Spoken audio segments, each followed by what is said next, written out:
Picture a basement room under the Capitol, where the air feels scrubbed. The walls look thicker than they should, and everyone keeps their hands in plain sight, like they're posing for a passport photo. Now picture J.D. Vance at the head of the table, not booming, not grinning, just speaking like a man reading a checklist he trusts more than any person in the room. Across from him sits Adam Schiff, jaw set, posture stiff, the kind of face that's been trained for cameras even when there are no cameras. It's a closed session, the kind that gets described in vague language later. Classified, sensitive, restricted, as if those words can explain the weight people carry in their shoulders.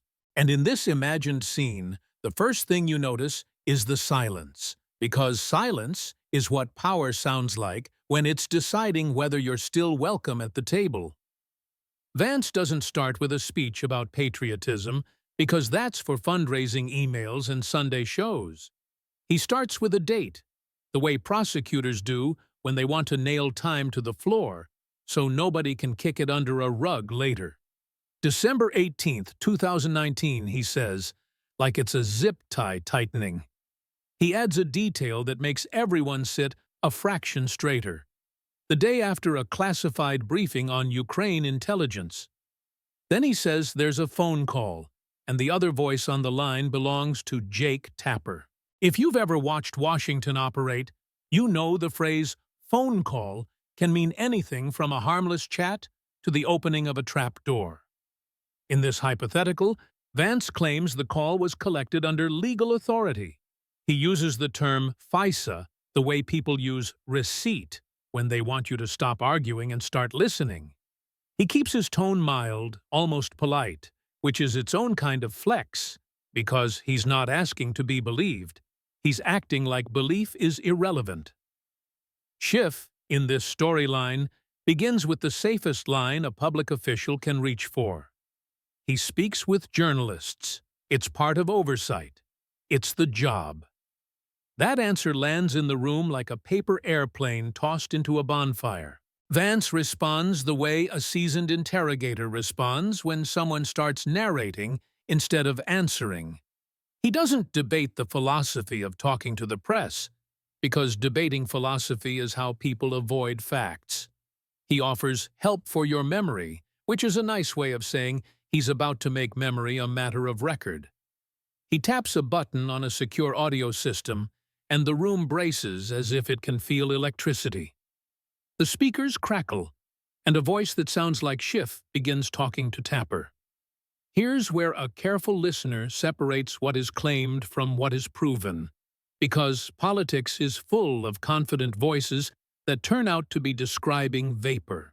In this narrative, the audio is described as crystal clear, which is a loaded phrase, because clarity suggests authenticity, and authenticity suggests inevitability.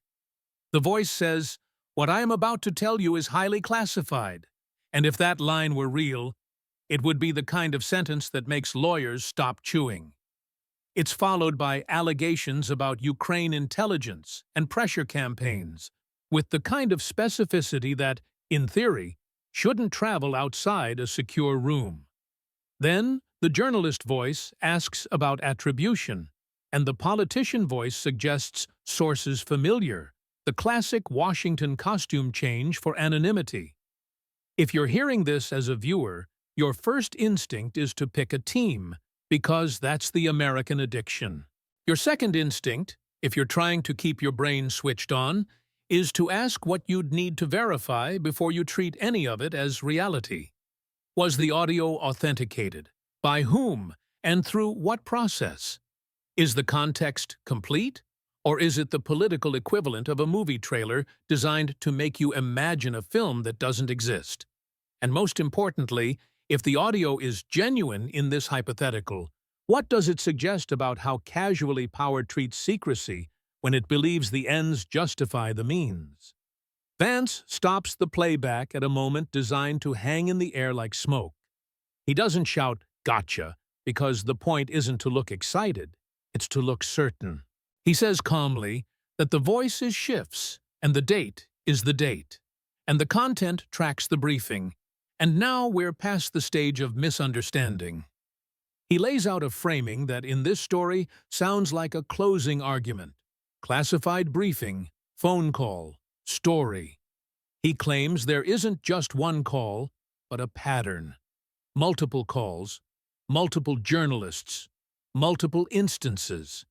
Then the supporting cast appears because no one sells an institutional narrative alone. Behind Vance sit an NSA director, an FBI director, and a DNI, titles that function like weights on a scale, implying gravity even before anyone hears details. The committee members look, in this imagined room, like people who wish they'd worn different facial expressions to work. The chair, Mark Warner, looks strained, as if he knows every word will have consequences no matter what he does with it. The vice chair, Marco Rubio, watches like a man measuring both legal risk and political opportunity. Schiff tries to regain narrative control with a familiar Washington move. Broaden the frame until the accusation looks like a mood instead of an event. He suggests this is retaliation, that oversight is being punished, that the machinery is being turned on political opponents. That's not an irrational fear in American history, and that's precisely why it can be so effective as a shield. But Vance, in the story you've built, refuses to wrestle in that mud. He keeps returning to the specific claim, the call, the date, the content, the sourcing instructions. Warner interrupts with the question that always arrives when power displays a weapon. Where did you get it? And who said you could hold it? He asks about authority, about legal basis, about how a call like that could be collected. The NSA director answers with bureaucratic precision. A FISA warrant, approved by federal judges, tied to suspected unauthorized contact with foreign intelligence services. That phrase, foreign intelligence services, is the rhetorical gasoline, because it suggests a line has been crossed from sloppy to dangerous. And yet, it's also vague enough that it demands scrutiny, because vagueness is where institutions hide their weakest links. Rubio asks the obvious follow-up. Are we really talking about surveillance of a sitting member of Congress? The FBI director, Christopher Wray, in your text, though in the real world that title can shift with time, says the standard is high and the court approved it repeatedly. That's the kind of answer designed to settle the room without opening any doors. It's also the kind of answer that, for skeptical Americans, raises the very question it tries to avoid. What did the court actually see? And what assumptions were baked into the request? In Washington, the judge signed it is treated like a mic drop, even though it's often just the beginning of the story. Then Vance unveils what, in this scenario, functions as the spine of the case.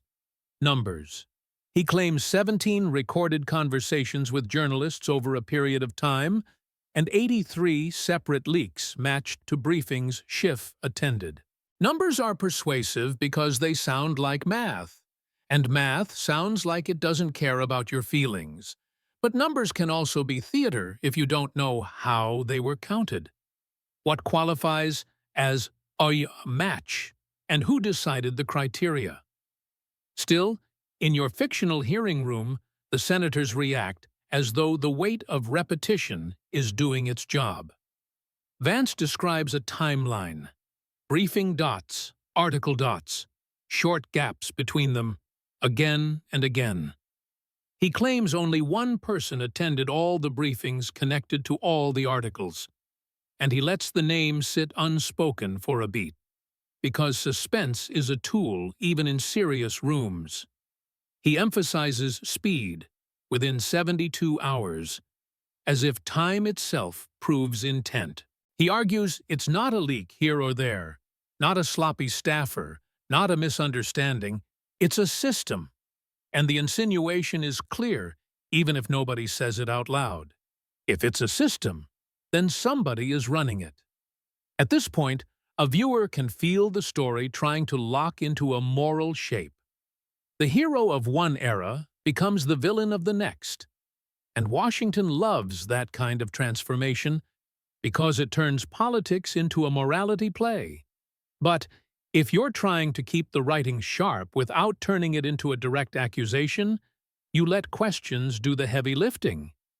If this pattern existed, what else would investigators have needed to exclude to be confident it wasn't coincidence?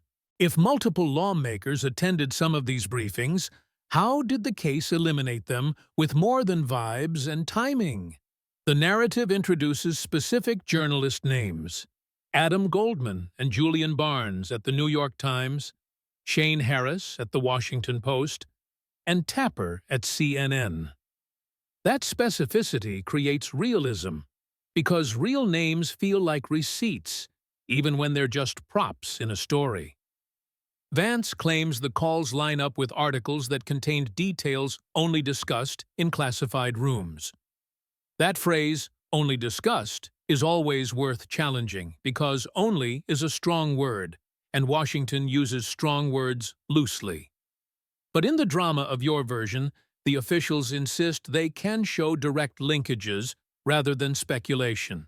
Then comes the element designed to crush the common defense: "I was just giving my impression."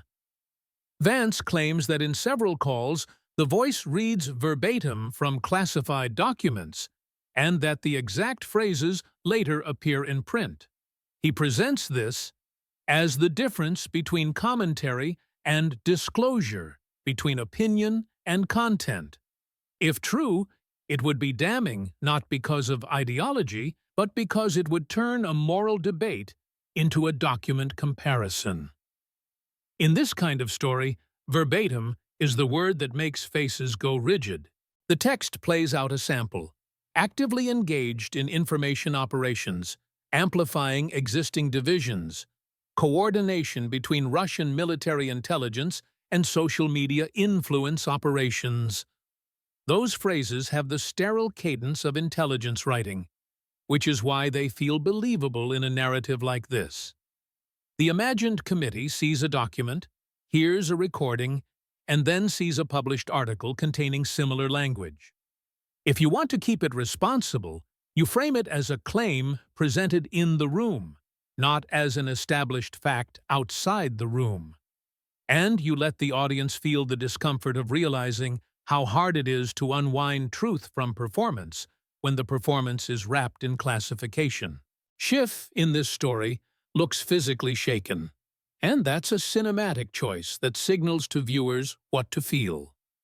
He tries to move back to the safe political ground of motive, oversight, public interest, democracy. Vance refuses to argue motive and keeps hammering method. Who said what, when, and to whom? That's a classic collision in American politics: intent versus procedure, and it's usually procedure that wins in a hearing room. Outside the room, of course, intent wins elections, which is why these fights never truly end. Then the story pivots to money, because money is the universal solvent in American suspicion. Vance claims that Warner Media, described as CNN's parent at the time, paid Schiff $2.1 million as an advance for a book titled Midnight in Washington. He claims the sales didn't justify the advance, so the economics look odd. And odd is the polite cousin of corrupt. He argues the timing lines up with a surge in leaks and a later drop-off when Schiff leaves a committee, like a faucet being turned down. In a narrative built for intrigue, that's not just a detail, it's a motive wrapped in a spreadsheet. But the careful way to handle that is to keep it as a question that nags, rather than a verdict that slams. Are publishing advances sometimes irrational, especially for political figures with heavy media presence? Do companies ever overpay because they want prestige, access, future goodwill, or the ability to brag about their author at cocktail parties? Is it possible a deal can be both overpriced and legally legitimate without being a covert payment for anything? And if bulk purchases by political groups inflate sales, is that laundering, marketing, or just the greasy tradition of American politics dressed up as literature?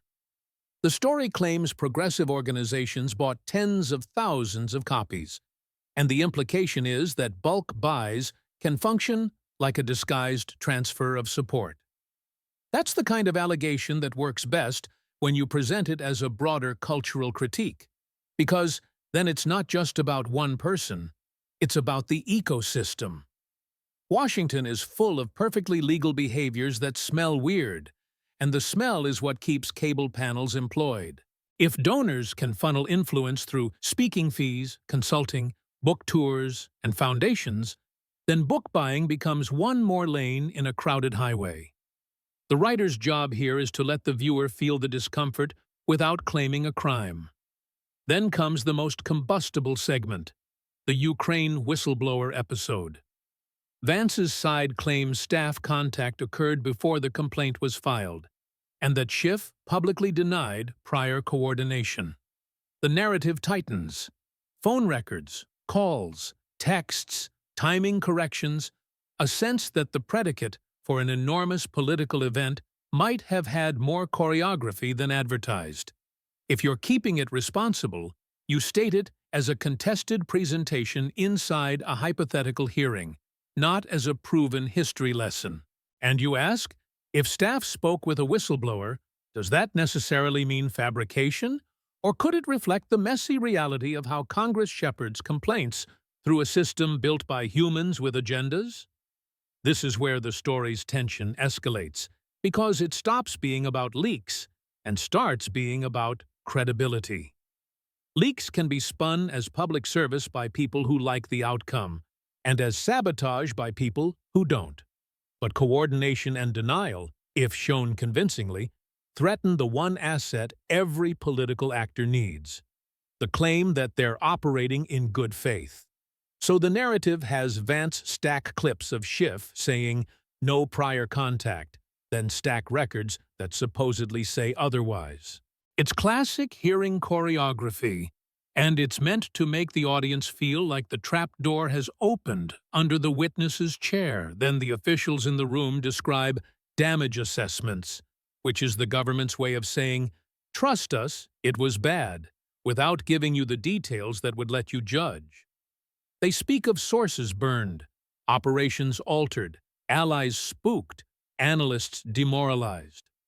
Those claims have a familiar ring because they're always the end of the sentence whenever classified material shows up in public. A skeptic can ask whether those harms are documented or implied, measured or assumed. But in the narrative's rhythm, those harms function as the moral bill coming due. At the climax, Schiff is offered a chance to respond, and the response in this story is restrained at first, then defensive, then boxed in by the accumulation of specifics.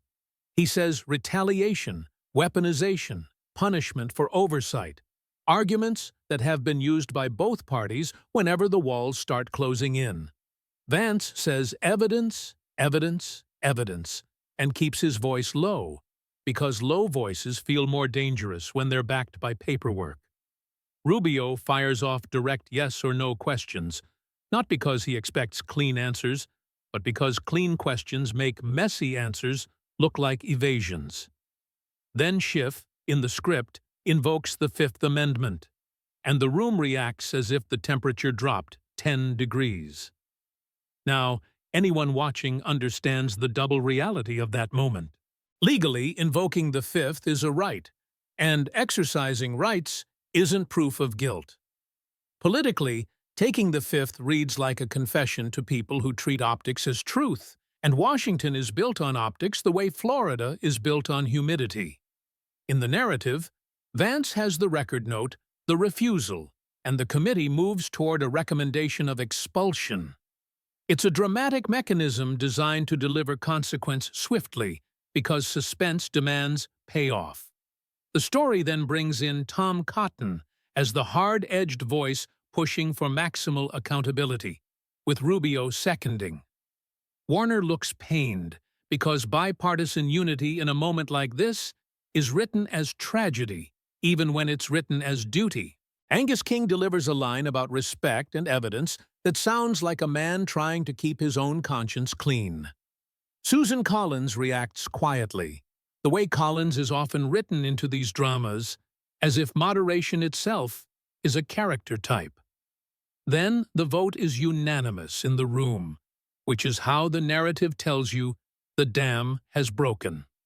Outside the room, the story accelerates toward headlines, because that's the currency of modern consequence.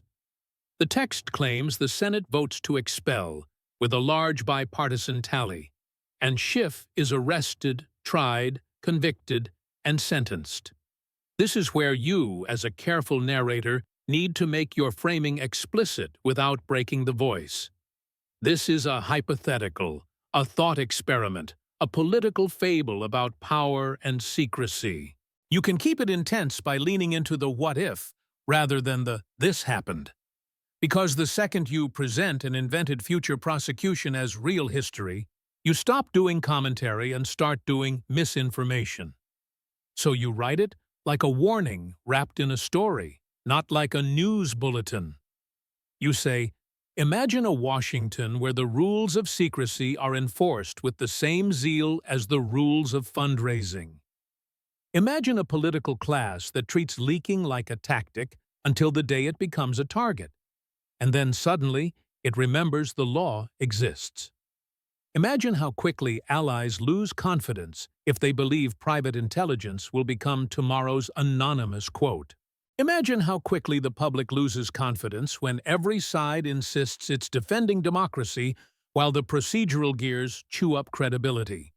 In that frame, Schiff becomes not a single villain, but a symbol of a wider sickness, the temptation to use secret information as ammunition in public warfare.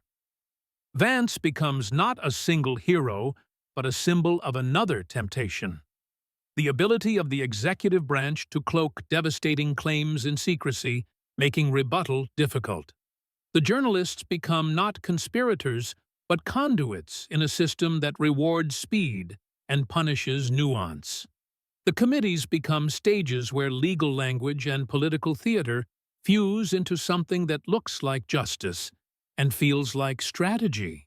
And the viewer is left with the question that matters more than any name. Who benefits when classification becomes both the shield and the sword? If you want the voice to sound like an American political commentator rather than a classroom, you keep the sarcasm light and the skepticism steady. You note how Washington loves to preach norms until norms get in the way of winning. You observe how sources familiar with the matter is basically the national bird at this point, flapping over every controversial story. You remark that the same people who demand transparency on Tuesday will demand secrecy on Wednesday, depending on whose side is sweating. And you let the audience feel the absurdity. The most serious words in the room are often delivered by people auditioning for their next media contract. Then you underline the central contradiction without stating a crime. If the government can collect a sitting lawmaker's communications under a court order, what safeguards prevent the tool from being abused when politics gets uglier than usual? If lawmakers can receive the most sensitive intelligence in the nation, what realistic system prevents helpful background briefings from turning into thinly veiled leaks? If media companies can pay politicians millions for books that don't sell like blockbuster fiction, what does market value even mean in an influence economy? If voters keep rewarding the loudest performers, why would any politician resist the temptation to turn secrecy into clout? You can even inject a little humor, the kind that doesn't punch down, but punches through. You say Washington is the only town where people insist they're too busy to meet their constituents, but somehow always have time to just hop on a primetime segment.